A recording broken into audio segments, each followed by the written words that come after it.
আজকে আমি দেশি পাঁচমিশালি মাছ দিয়ে মেখে সবজি দিয়ে, এখানে 2-3 পদের সবজি আছে, মেখে তারপরে তরকারি রান্না করব।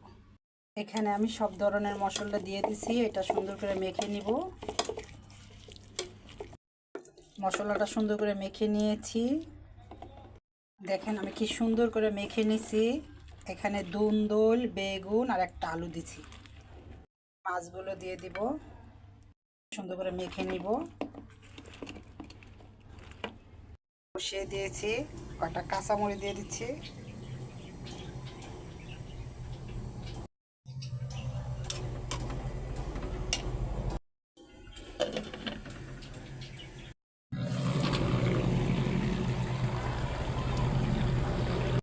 হয়ে গেছে।